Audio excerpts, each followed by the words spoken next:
So we have to begin with the assessment of personality.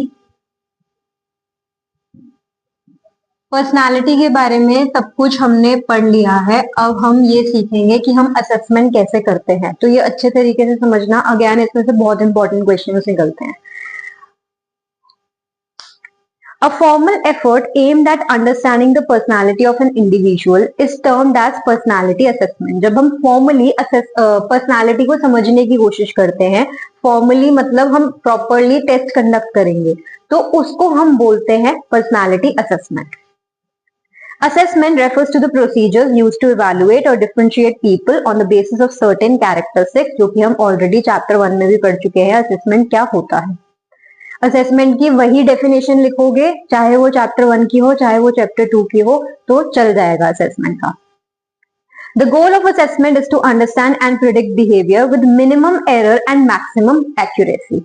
ये हमें कम से कम error में और मैक्सिमम एक्यूरेसी के साथ में किसी के भी बिहेवियर को प्रिडिक्ट करना है in future. That is why we do assessment of personality.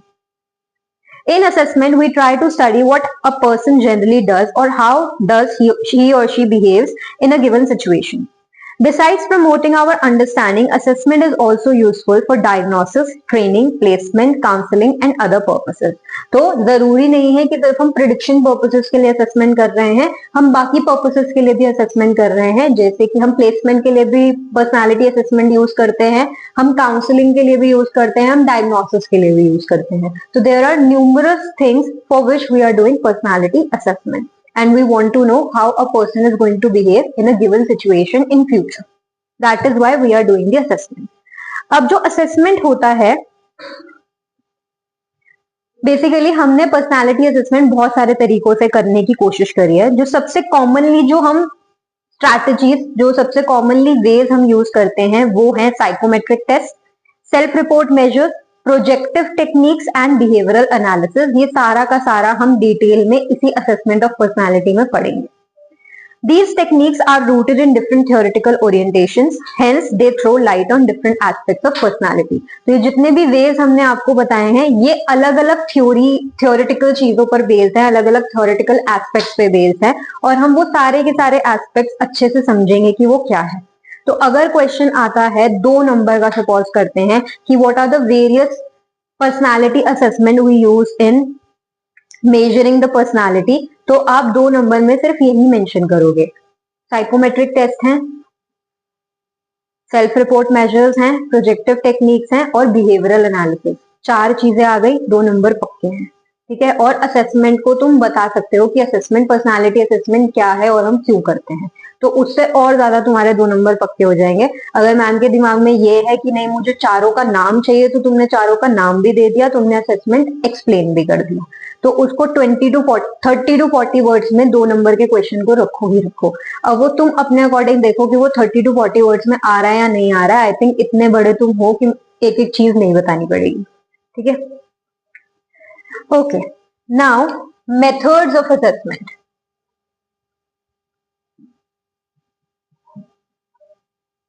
अब 2 तरीके के मेथड्स होते हैं. एक होता है डायरेक्ट मेथड और एक होता है इनडायरेक्ट मेथड. डायरेक्ट मेथड में क्या है कि इसमें आ जाती हैं वो सारी चीजें जो हम डायरेक्टली इंडिविजुअल से ही पूछते हैं. कि मैंने आपसे ही पूछा, आपको मैंने सेल्फ रिपोर्ट मेजर दे दिया, ठीक है, कि आपके पास में सेट ऑफ क्वेश्चंस हैं उस क्वेश्चनर में. अब वो क्वेश्चंस आपको अपने अकॉर्डिंग ही रिप्लाई करने हैं. मतलब मैंने अगर उसमें पूछ रखा है will you be helpful to the needy, आप अपने अकॉर्डिंग बताओगे ना कि आप नीडी के लिए हेल्पफुल होगे या नहीं होगे. आप किसी सिचुएशन में किस तरीके से बिहेव करोगे, जो भी ऑप्शन आपको गिवन होगा आप अपने अकॉर्डिंग वो ऑप्शन चूज करोगे. तो मैं डायरेक्टली आपसे पूछ रही हूँ आपकी ही पर्सनालिटी के बारे में. ये क्या हुआ, डायरेक्ट मेथड हुआ. तो मतलब आप जो भी मुझे जवाब दोगे, मुझे आपके फेस वैल्यू पर वो एक्सेप्ट करना पड़ेगा. मुझे नहीं पता आप सच बोल रहे हो या झूठ बोल रहे हो. This is direct method. Indirect method में आ जाता है प्रोजेक्टिव टेक्निक्स. अब प्रोजेक्टिव टेक्निक्स क्या है, ये रिलेटेड है कहीं ना कहीं साइकोडायनेमिक अप्रोच से. यानी कि प्रोजेक्टिव टेक्निक्स में ये माना जाता है, इनडायरेक्ट मेथड्स में ये माना जाता है कि अगर हम आपको कोई अनएम्बिग्युअस चीजें हम आपको दिखाएंगे, कुछ ऐसे स्टिमुलसेस हम आपको दिखाएंगे जो कि शेपलेस हैं, तो बहुत बारी आपका अनकॉन्शियस जो है वो ट्रिगर हो जाता है और आपकी जेन्युइन पर्सनालिटी निकल कर बाहर आती है। मतलब आप इनडायरेक्ट मेथड्स को कभी भी कौन कर ही नहीं सकते हो, क्योंकि आपको पता ही नहीं चलेगा वो आपकी पर्सनालिटी का कौन सा पार्ट ट्रिगर करेंगे और आपकी सच्चाई बाहर आ जाएगी। डायरेक्ट मेथड में कहीं ना कहीं आपका कॉन्शियस माइंड चल रहा है, तो कॉन्शियस माइंड चलेगा तो वो छुपाने में भी कहीं ना कहीं सक्षम है, लेकिन इनडायरेक्ट मेथड में आप छुपा नहीं पाओगे। So this is the difference between direct method and indirect method of personality assessment. ठीक है, can be a 2 marker question.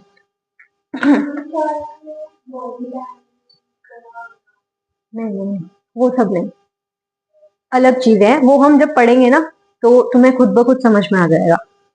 So direct method, they tend to rely on information directly obtained from the person who clearly knows that his or her personality is being assessed. In these situations, people generally become self-conscious and hesitate to share their private feelings, thoughts, and motivations. When they do so, they often do it in a socially desirable manner. Direct methods of personality assessment cannot uncover the unconscious part of our behavior. Hence, they fail to provide us with a real picture of an individual's personality. For example, self-report measures. Indirect method techniques of personality assessment are those that assess unconscious motives and feelings. These are also called projective techniques. The stimuli are relatively or fully unstructured and poorly defined. ठीक है, so direct method में आपको पता है कि आपका assessment personality assessment हो रहा है, इनडायरेक्ट मेथड में आपको पता ही नहीं होता आपका पर्सनालिटी असेसमेंट हो रहा है। इन कहीं ना कहीं डायरेक्ट मेथड में आप सोशली डिजायरेबली बिहेव करते हो या फिर आपका कॉन्शियस माइंड एक्टिव होता है, इनडायरेक्ट मेथड में आप वो चाह कर भी नहीं कर सकते। Okay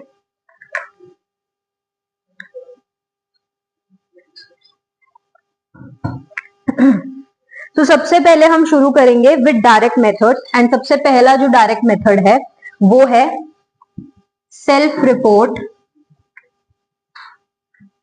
measures. अब इस पे ऐसा मत सोचना कि क्वेश्चन नहीं आ सकता, इस पे एमसीक्यू के क्वेश्चंस भी निकल जाते हैं, इसमें सब्जेक्टिव क्वेश्चंस भी निकल जाते हैं। ठीक है, सो सेल्फ रिपोर्ट मेजर जो है वो एल्पोर्ट ने ही बनाया था, और एल्पोर्ट ने Gordon Allport which is who is the pioneer of trait approach to personality, उन्होंने यही बात बोली कि ये सबसे बेस्ट वे है किसी का भी पर्सनालिटी नापने के लिए, किसी की भी पर्सनालिटी मेजर करने के लिए। ओके अब इसकी वजह से सेल्फ रिपोर्ट मेजर्स हमने बहुत ज्यादा यूज करने शुरू करे, and these are fairly structured measures often based on theory that requires subjects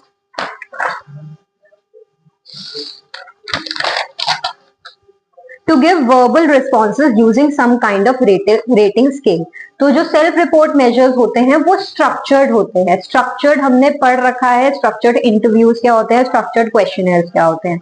उसमें जो क्वेश्चंस होंगे वो एक पर्टिकुलर सीक्वेंस में होंगे और आप सीक्वेंस चेंज नहीं कर सकते हो। जो क्वेश्चंस होंगे एक पर्टिकुलर लैंग्वेज में होंगे, आप लैंग्वेज पैराफ्रेज नहीं कर सकते हो, और जो क्वेश्चंस होंगे वो क्लोज एंडेड क्वेश्चंस होंगे, ओपन एंडेड क्वेश्चंस नहीं होंगे। That is why self report measures are called structured. ठीक है, एंड ऑब्जेक्टिव भी होंगे, वेरीफाइबल भी होंगे, मेजरेबल भी होंगे।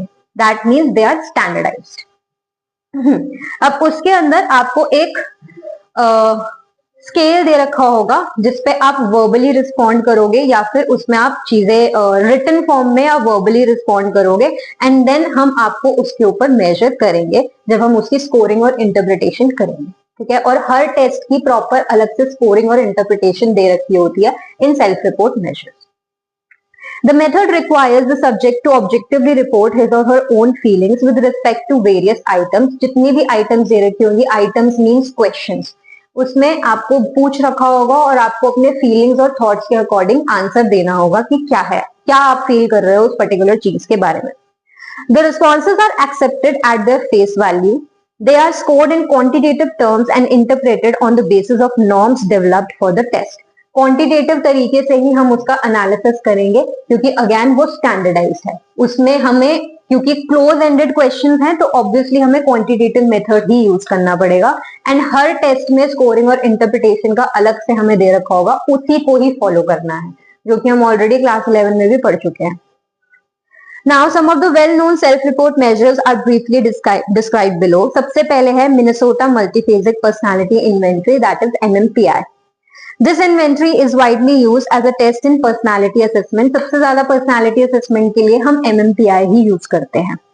हाथावे और मैककिनले ने ये डेवलप किया था as a helping tool for psychiatric diagnosis, but the test has been found very effective in identifying varieties of psychopathology. तो हाथावे और मैककिनले ने ये साइकोलॉजिकल डिसऑर्डर्स को डायग्नोस करने के लिए बनाया था, लेकिन ये साइकोपैथोलॉजी में भी हमें बहुत ज्यादा हेल्प करता है। अब इसका जो रिवाइज्ड वर्जन है वो है MMPI 2, जिसके अंदर ऑलमोस्ट 567 स्टेटमेंट्स होते हैं, यानी कि 567 आइटम्स होते हैं, और जो सब्जेक्ट है उसको हर चीज पर या तो ट्रू और फॉल्स मार्क करना है फॉर हिज और हर, वो क्या फील कर रहा है या क्या वो सोच रहा है। और इस टेस्ट को 10 सब स्केल्स में डिवाइड कर रखा है, यानी कि 10 पर्टिकुलर डिसऑर्डर्स का डायग्नोसिस इस टेस्ट के जरिए हम कर सकते हैं। यानी कि इसमें डायग्नोसिस कौन कौन से हैं? हाइपोकॉन्ड्रियासिस का डायग्नोसिस हो सकता है, depression, hysteria, psychopathic deviate, masculinity, femininity, paranoia, psychasthenia, schizophrenia, mania and social introversion. ये 10 सब स्केल्स हैं जिसके ऊपर हम डायग्नोसिस कर सकते हैं, हमें पता चल सकता है कि ये पर्टिकुलर डिसऑर्डर किसी में है या नहीं है। इंडिया की अगर हम बात करें तो इसको इंडियन अडेप्टेशन में जो डाला वो मैलिक और जोशी ने डाला, जिसको जोधपुर मल्टीफेजिक पर्सनालिटी इन्वेंट्री बोलते हैं, JMPI, जिसके अंदर चीजें MMPI वाली ही हैं लेकिन इंडियन एस्पेक्ट से हैं। तो ये भी एक 1 मार्कर हो सकता है कि इसका इंडियन अडेप्टेशन किसने दिया और उसको क्या बोलते हैं। ठीक है, MMPI करवा रहे हैं, सही है, करवा रहे हैं तो यही करवाएंगे फिर।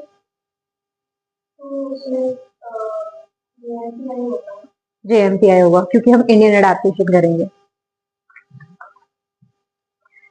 नेक्स्ट जो सेल्फ रिपोर्ट मेजर है वो है आइसिंग पर्सनालिटी क्वेश्चनर। हमने आइसिंग की थ्योरी में पढ़ा था। आइसिंग की थ्योरी याद है? उन्होंने 3 डायमेंशन में पर्सनालिटी को डाला था। पहली मतलब introversion versus extroversion, neuroticism versus emotional stability and psychoticism versus sociability. इन 3 डायमेंशंस में उन्होंने पर्सनालिटी को डाला था और उन्होंने ये बोला था कि ये जेनेटिक बेस्ड होती है, यानी कि बायोलॉजिकल बेस्ड होती है। तो उन्होंने अपना एक EPQ Eysenck personality questionnaire develop किया टू असेस द पर्सनालिटी। अब अगेन क्योंकि शुरुआत में आइसिंग ने 2 डायमेंशंस दी थी, neuroticism versus emotional stability and introversion versus extroversion, तो इनिशियली ये टेस्ट भी वहीं से ही बना, उसी पे बना था। बाद में साइकोटिसिज्म क्योंकि ऐड हुआ था तो बाद में EPQ को एनहांस किया था। अब इसमें 32 पर्सनालिटी ट्रेट्स हैं इन डायमेंशंस में। आइसिंग ने 3rd डायमेंशन डाली, साइकोटिसिज्म। Now it is linked to psychopathology that represents a lack of feeling for others, a tough manner of interacting with people and a tendency to defy social conventions. So basically हमने ये पढ़ा था कि साइकोटिसिज्म में जो लोग high होते हैं वो बहुत ईगोसेंट्रिक होते हैं, हॉस्टाइल होते हैं और एंटी सोशल होते हैं। तो उन्होंने इन तीनों टर्म्स को यहाँ पर डिफाइन कर रखा है, एक्सप्लेन कर रखा है कि ईगोसेंट्रिक का क्या मतलब है, हॉस्टिलिटी का क्या मतलब है और एंटी सोशल का क्या मतलब है। ठीक है, ओके। सो जो लोग साइकोटिसिज्म पे हाई होते हैं, again they are hostile, egocentric and anti social, और यही टेस्ट है जो बहुत ज्यादा यूज होता है पर्सनालिटी असेसमेंट में। और बहुत सारे स्कूल, तुम्हारा स्कूल MMPI करवा रहा है, बहुत सारे स्कूल EPQ ही करवाएंगे क्योंकि EPQ थोड़ा आसान है तो तुम इजिली कर पाओगे।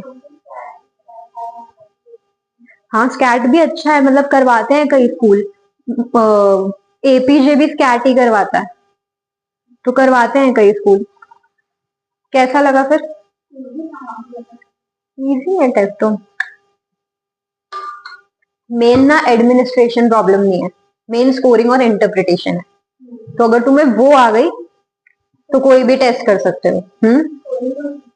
वो समझने पे है ना, जिसको समझ में आ रहा है या टीचर अच्छी है, वो ढंग से प्रैक्टिकल करवा रही है, उसको आराम से करा जाएगा और उसको इजी भी लगेगा। बट जिसको करवा ही नहीं रहे हैं तो फिर तो बच्चे कंफ्यूज ही होंगे ना। तुम्हारे स्कूल में अच्छे से करवा रहे हैं तभी तुम्हें इजी लग रहा है।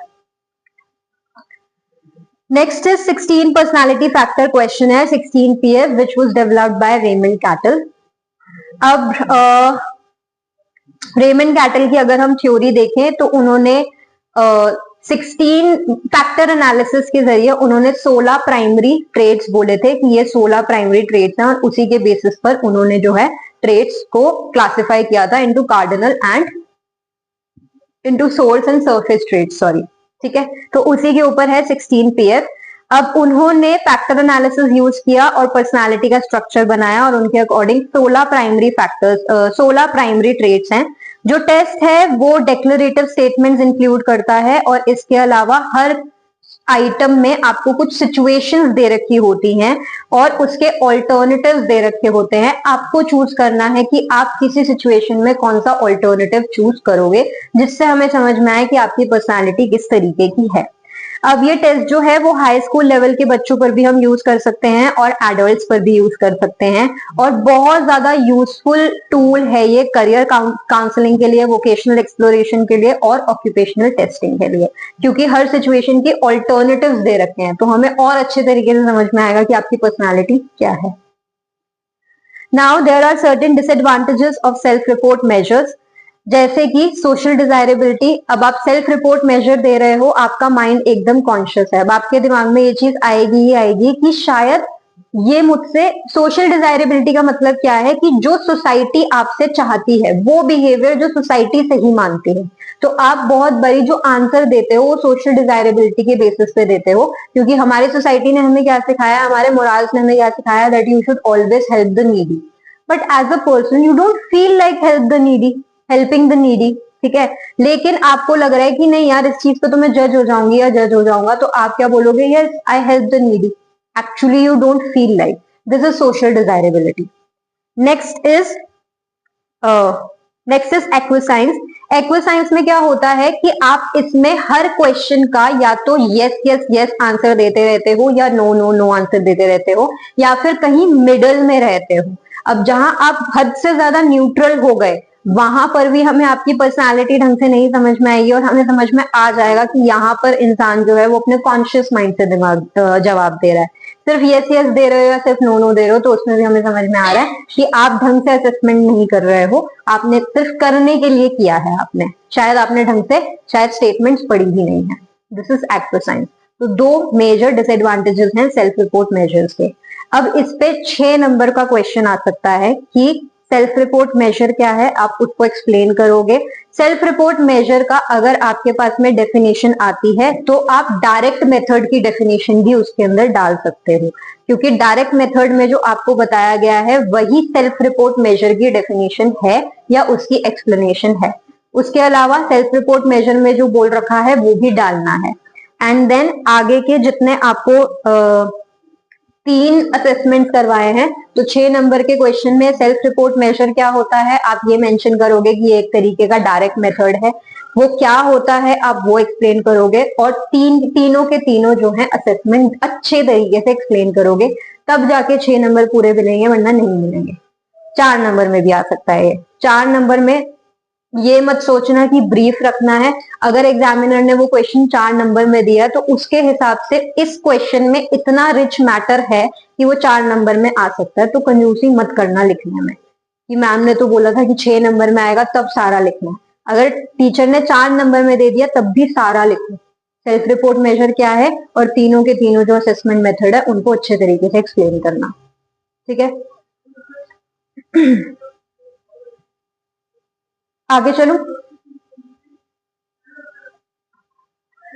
नेक्स्ट हम इनडायरेक्ट मेथड यूज शुरू करेंगे, that is projective techniques. And as I have already explain, projective techniques क्या होते हैं, वो आपके अनकॉन्शियस माइंड को रिवील करवाते हैं, ठीक है। Now, projective techniques were developed to assess unconscious motives and feelings. These techniques are based on the assumption that a less structured or unstructured stimulus or situation will allow the individual to project his or her feelings, desires, and needs onto the situation. अब जितनी चीज unstructured होगी, projective technique ये मानती है कि जितनी चीजें अनएम्बिगियस होगी, यानी कि जितनी वो अनस्ट्रक्चर्ड होगी, उतना वो आपके अनकॉन्शियस को ज्यादा ट्रिगर करेगी। जैसे बहुत बड़ी क्या होता है कि आप बादल को देखकर आपको कोई और शेप नजर आएगी, मुझे कोई और शेप नजर आएगी, 2 और लोगों को कोई और शेप नजर आएगी, क्योंकि कहीं ना कहीं उनका अनकॉन्शियस माइंड उस बादल की शेप पर प्रोजेक्ट हो रहा होता है। ठीक है।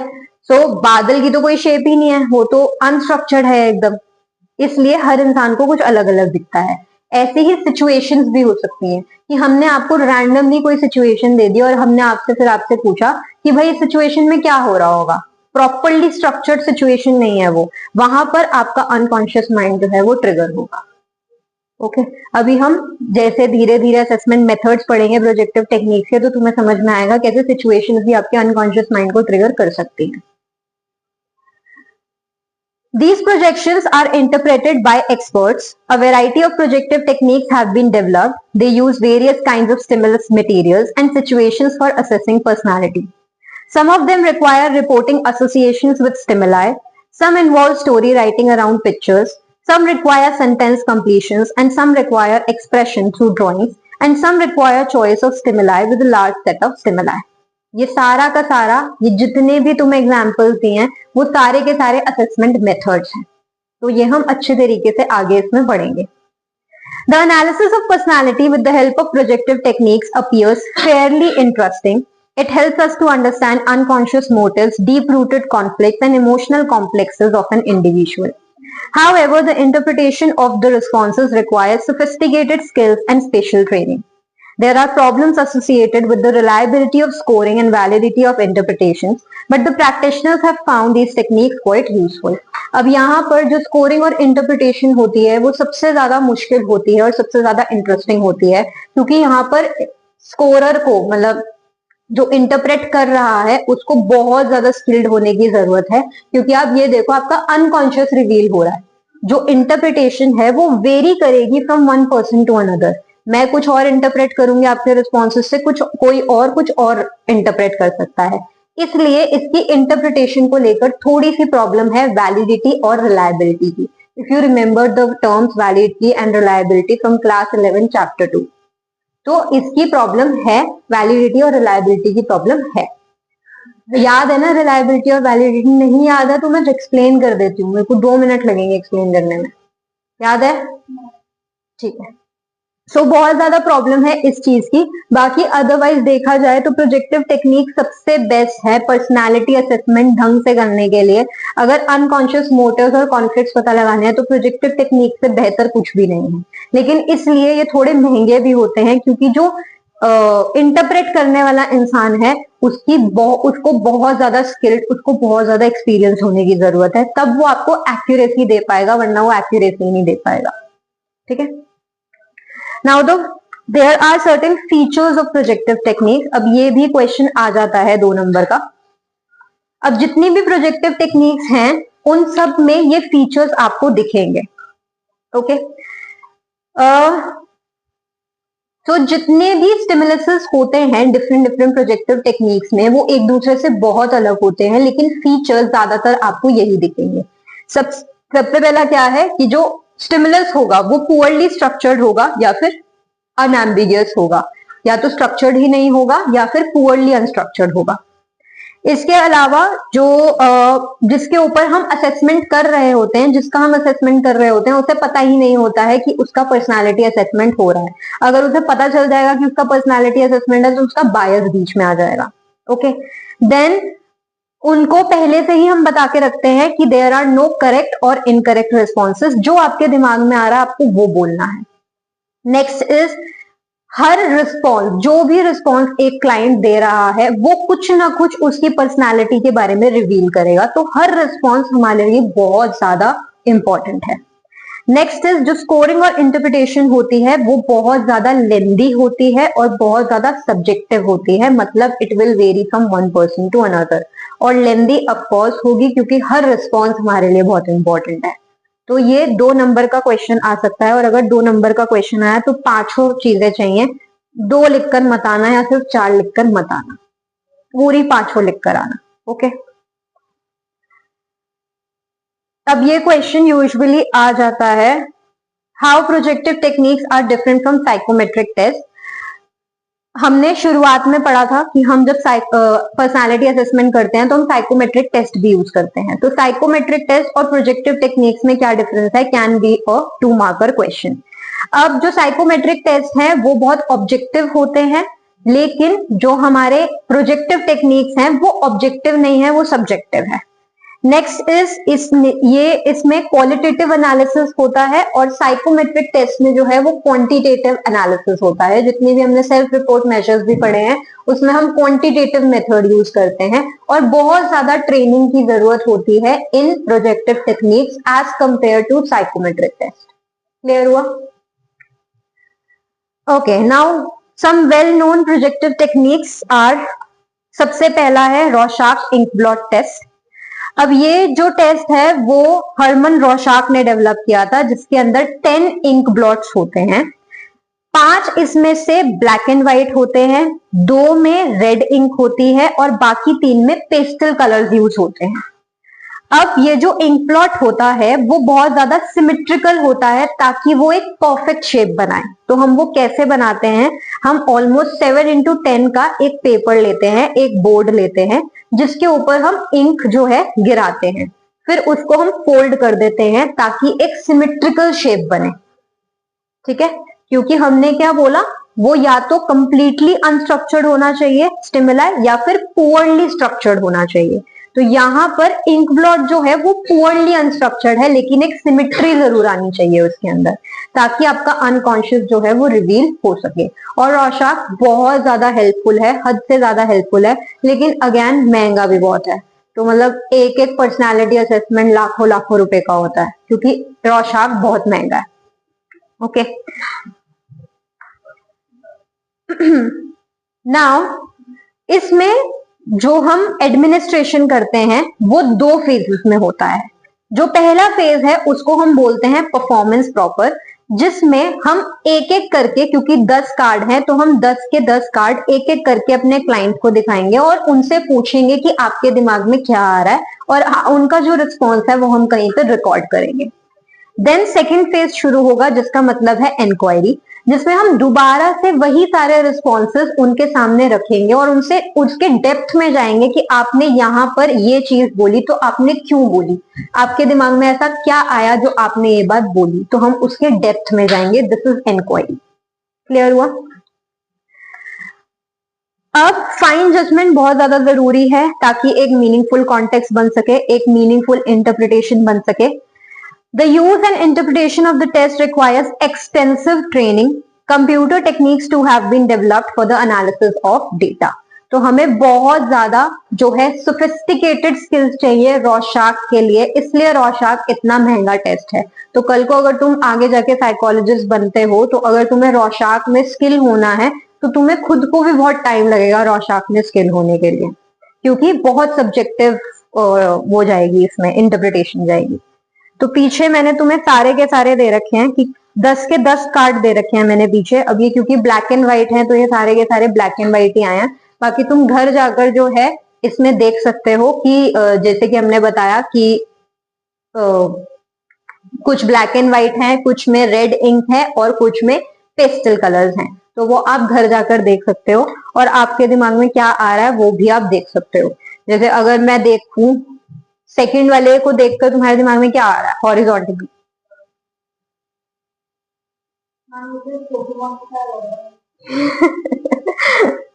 ओके, और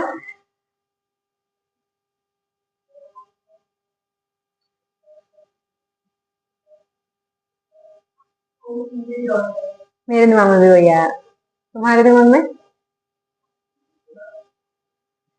मे भी तुम्हारा कॉन्शियस माइंड ट्रिगर हो गया है तभी तुम देख नहीं पा रहे।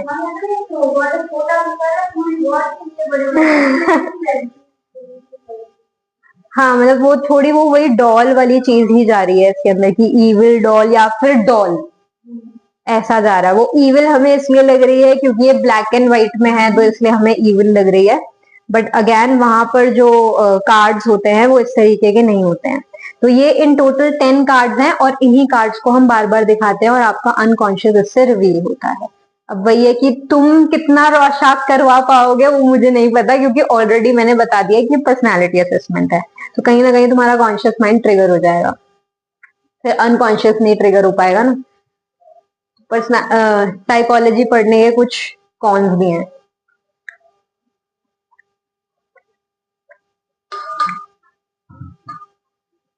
बट प्रोज ये है कि तुम इतने अवेयर हो जाओगे कि तुम्हें रोशाक करवाने की जरूरत नहीं पड़ेगी, तुम अपना अनकॉन्शियस खुद ही सेल्फ अवेयर मैनर में रिवील कर पाओगे।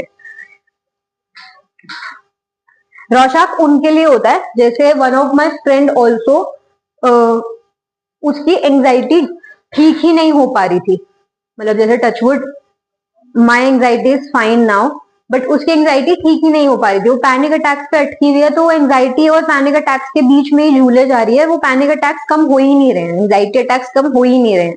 तो उसका साइकियाट्रिस्ट ने बोला था, प्रोजेक्टिव टेक्निक आगे हम पढ़ेंगे, उसका टीएटी बोला था, थीमेटिक ए परसेप्शन टेस्ट। तो उसमें वही है कि क्योंकि उसके अनकॉन्शियस में क्या चीजें हैं वो निकाल ही नहीं पा रही थी, जिसकी वजह से उसकी एंग्जाइटी में कोई फर्क नहीं आ रहा था, बल्कि डिटीरियोरेट ही हुए जा रही थी। तो that is why they made her do the thematic apperception test. उसके बाद में क्या हुआ वो मुझे नहीं पता, उसने मेरे से पूछा था तो मैंने उसे बताया नहीं कि ये क्या है, तो करवा ले बस। Next is thematic apperception test, next class में करवाऊंगी क्योंकि थोड़ा सा लंबा है ये, फिर वही है कि बीच में छूट जाएगा और मुझे बीच में नहीं छुड़वाना है। बट मैंने कोशिश करी है कि मैंने हर टेस्ट के थोड़े थोड़े पिक्चर्स डाले हैं, पिक्चर्स एनसीईआरटी में नहीं है, ताकि तुम्हें समझ में आए कि एक्चुअली ये क्या है और थोड़ा सा इंटरेस्टिंग हो जाए, बस पलट पलट के एटलीस्ट तुम नोट्स ही देख लो।